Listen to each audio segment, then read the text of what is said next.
Hi everyone. Today I want to share a little card that I'm making for a dear woman in my life who is ill this month, and I want to lift her spirits a little bit, and I know that she's going to love this card. I have known her my whole life. She has been a lady who volunteers a lot. She goes to the same church as I do. She volunteers for everything. She was my Sunday school teacher when I was a little girl, and she taught me how to make paper cranes one day. I think that the adults were doing something and she was kind of in charge of watching kids when I was probably 8, so a very long time ago. Anyways, she taught us how. She was trying to kill some time with us, and she taught us how to make these paper cranes. My sister and I and a bunch of other little girls were just so enthralled with all her little crafty things. She was like the first true crafty person that I knew. She made the Christmas ornaments with us every year in Sunday school that we hung on the church tree, and just, this woman is crafty. She's not a stamper, but she is crafty. Anyway, she's in her 80s now, and she's just a wonderful woman, and I think she's going to see this card and just love it because she's going to remember these paper cranes. In fact, she still asks me every once in a while, hey, do you still know how to make those paper cranes? And I do. I can do them in my sleep. So when I saw this stamp set, I knew that I had to have it. And it is one of those host stamp sets, which means that it needs to be earned. When you place a $150 order, you can choose, that's US, what you can choose is to use it on things in the catalog or on host exclusive sets, and that's what this is. But I share my host sets with my customers, so you can earn it either in person with my punch cards and classes and things, or an online customer can earn it with my frequent buyer rewards program. So if you love this set as much as I do, you can get it, or you can place a larger order. Sometimes people can't place a $150 order all at one time, so that's why I give a punch card, which kind of lets you accumulate that order, or my frequent buyer rewards program, which lets you accumulate as well. But anyway, I want to show you how to make this card, and I want to show you how to make a paper crane, because they're really easy.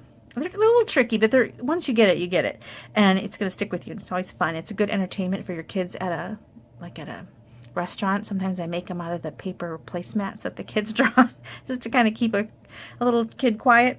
Anyway, so we're going to make this really quick. I've done a lot of the prep already. This is a standard card base, and I've cut a card layer 1/4 of an inch smaller, so it's 4 excuse me, by 5 1/4, and then I cut another little layer here. This one is 2 3/4 by I can't remember. 4 3/4, 2 3/4 by 4 3/4. Yep. And we're going to use that to stamp our images on. On the inside, I just put another little panel and another little crane. And then I'm just choosing, I wanted to make it bright and cheery, so I'm using Lemon Lime Twist, which is a bright color. Miss Margaret is never afraid of bright colors. And so we're just going to get stamping here. I'm using all the in colors from 2000, what are those? Well, they're expiring in, next June, so these are some, this one is called Berry Burst. It's really bright. It stains your stamps, but it's beautiful and I love it. There we go.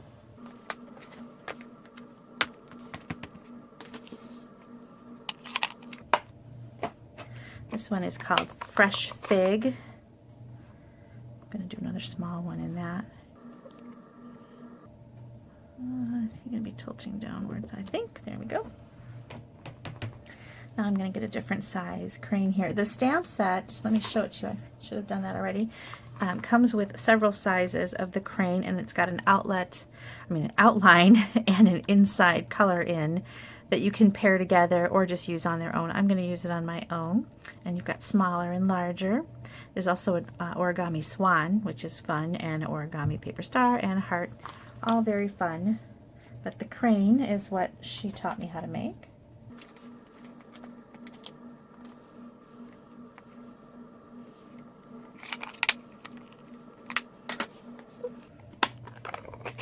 This one is powder pink.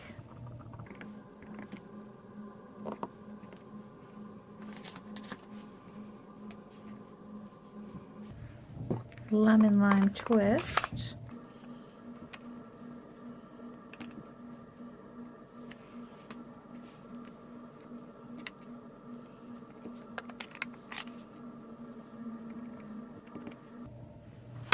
And Tranquil Tide.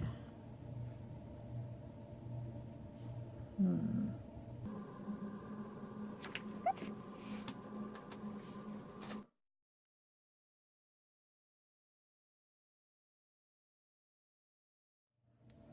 also in this stamp set is this little row here that looks like a string. You can hang your swans from, or you can use it as an accent or a journaling line, whatever you want to do. I'm going to use it as if the swans are hanging from a little chain.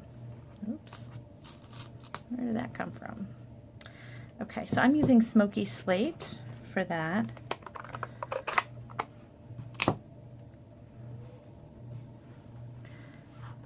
And I'm going to make it look like the swans are being suspended. Now that one, let's say the suspension is behind that leaf, or that wing, so I'm going to go up a little bit.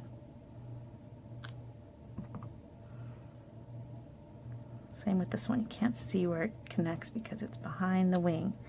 Now these are going to go below the kind of behind, so I need to cover up some of this little swan here, and I need to cover up, I'm going to see where it's going to fall. I need to cover up, let's see, here.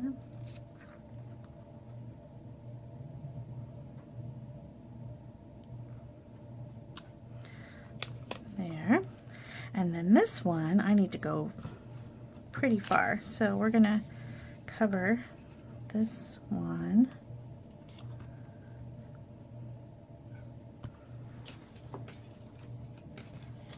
I'm going to have to do it in two parts, so I'm going to cover, let's see, where's it going to fall? It's going to go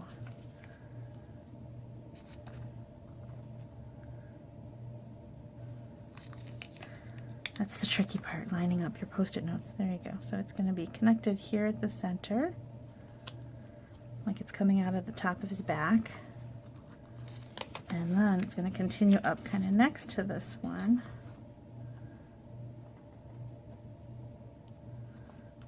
Like so. Oops. I'm off a little bit.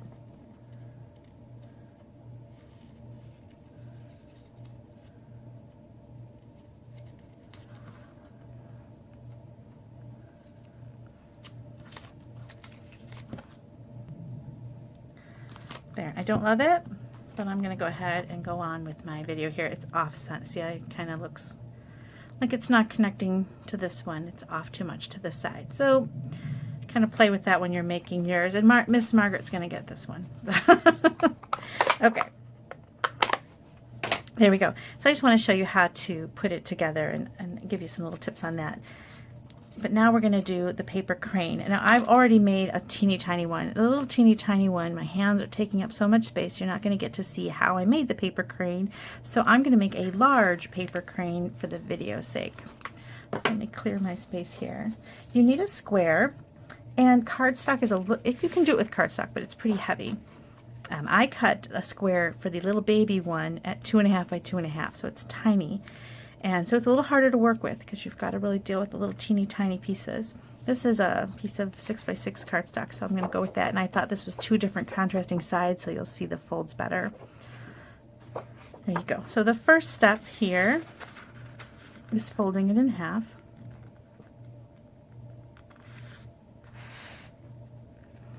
Now origami paper works best because it's just a little thinner, or if you have any old envelope paper. Remember, Stampin' Up! Used to sell envelope paper. It's a little thinner. That works nice. So you've got a nice fold. I'm using the bone folder to get a crisp edge. Then you're going to go and make it in half lengthwise also.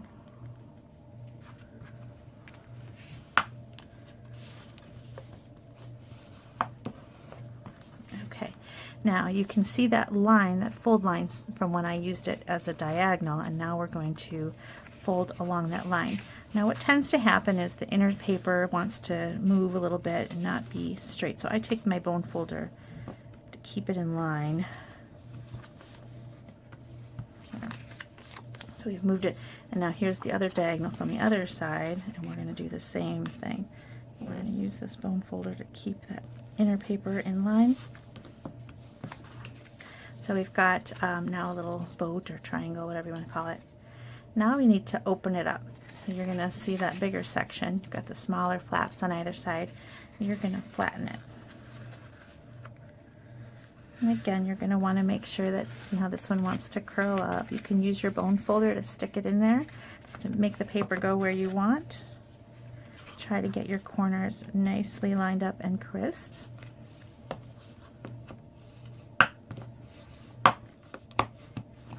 There. So now we have a little diamond shape. Now the trickiest part of all is right now.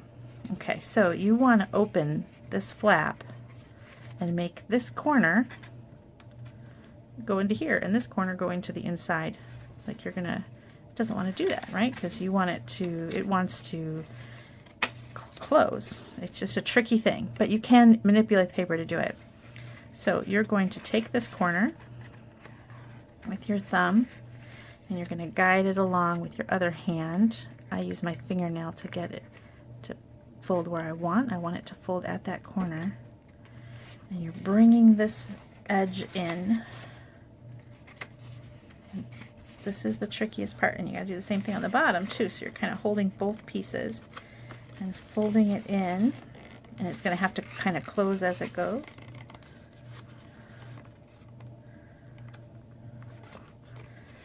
See how I'm doing that? Kind of holding it up so you can see it with the camera. But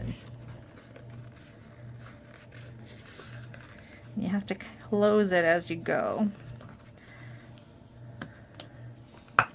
So we got that outside edge, this one here, to line up with this inside line. And now you gotta do it on this side too. You're gonna do it on 4 sides, 4 times.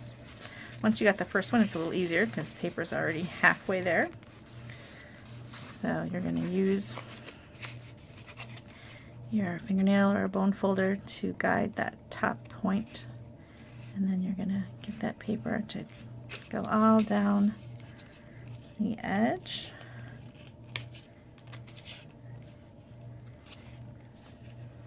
See? Now because I already had this side done, I don't have to close it. I can leave it open.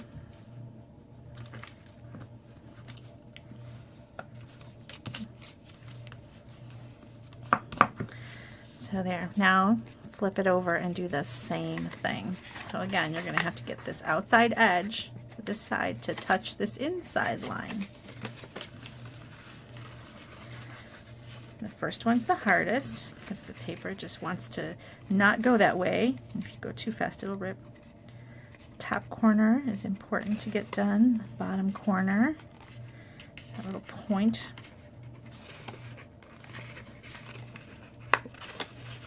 And a bone folder or another finger helps to guide it where you want it to go.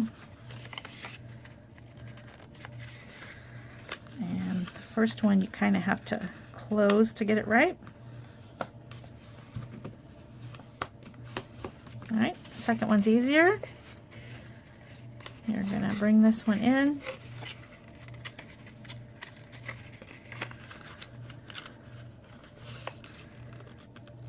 Line up this little point, top point,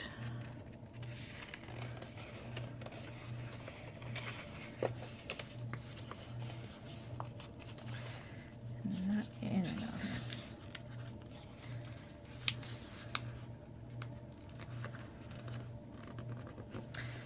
You can see I kind of got off a little bit on this corner.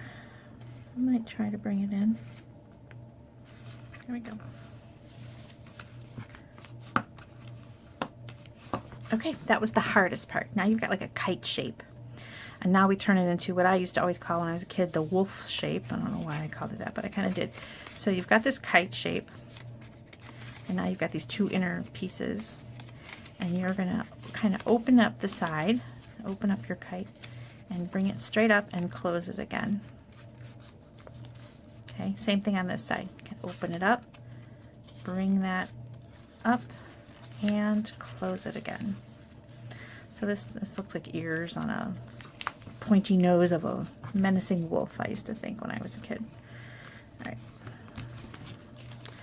Alright, so those are going to be the tail and the beak, and you can decide which one you want to flip over. And all you need to do is flip the head, kind of just, you know, take the point and turn it in on itself. See what I'm doing there? Making a little head. And then this is going to be then the tail feathers of the crane. And then these are going to be your 2 wings, so fold them up. Now here, you're going to want to only put a fold in the front of the wings. So you can use your finger and just kind of press down to kind of get yourself a little fold, which makes the back part kind of puff up like this, and that's what you want. And then to make the wings move, you hold closed here and you pull on the tail. All right, why is he not going? It works better on non-cardstock. Puff up the wing. See how the wings are moving and flapping when I pull up on the tail? Now when you mail it, it's gonna go flat. So then it doesn't really work. So you have to really puff up the back wings. You have to make them puffy like this. And then it works. Not sure why. See it flying? And the kids used to be enchanted by these little cranes in the restaurant when they were little. Now my daughter can make them with ease. See, it's like waving. There you go. Alright, so I made a tiny one already to put in my card. And it mails flat, so it's still good to go. Now what I did is I wanted it to go in the center here, and I wanted it to hang. So I grabbed a little bit of silver thread and a needle.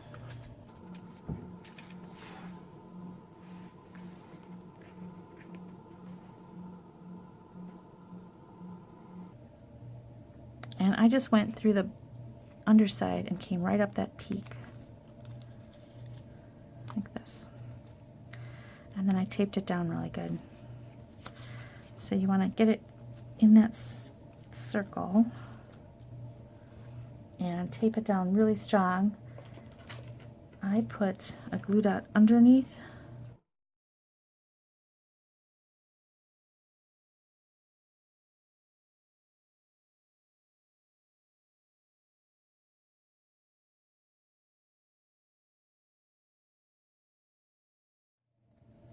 It's nice and taut. And I put another glue dot on top just because I wanted to not have it go anywhere.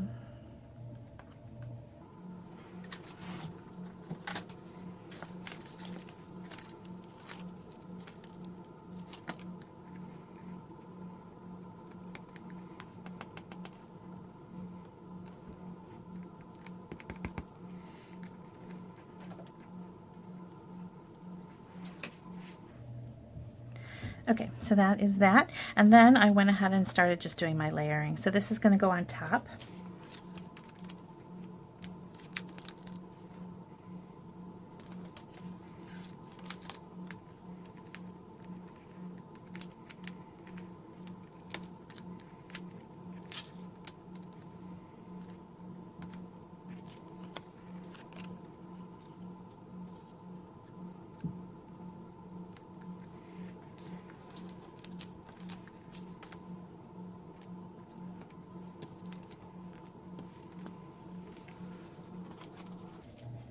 I'm going to put a mini glue dot right there. Don't you love these new mini glue dots?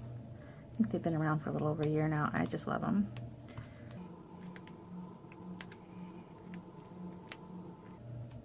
Before I glue this down, I wanted to add a little piece of ribbon. I like adding those little tiny bits of ribbon. It's kind of that's kind of going to hide my little error too, isn't it?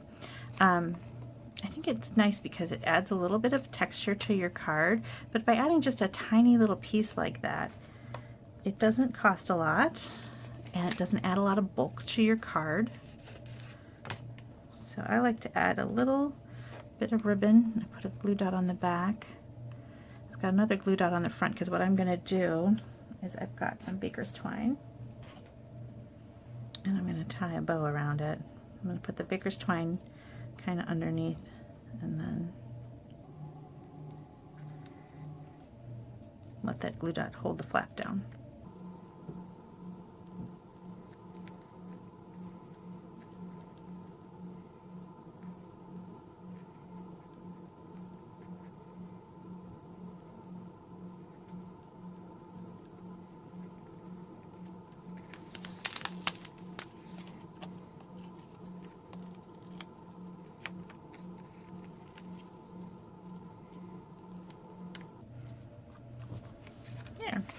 Now you've got a crane, and when it's standing up on, okay, now also I wanted to mention, see how the crane is slipping down on that skinny, skinny thread? What I did to make it stay in place was I put some little dollop of some liquid glue underneath where the string comes through. So then when it stands up on her counter or something, or her dresser, it's going to, the bird, the crane kind of flies in that hole.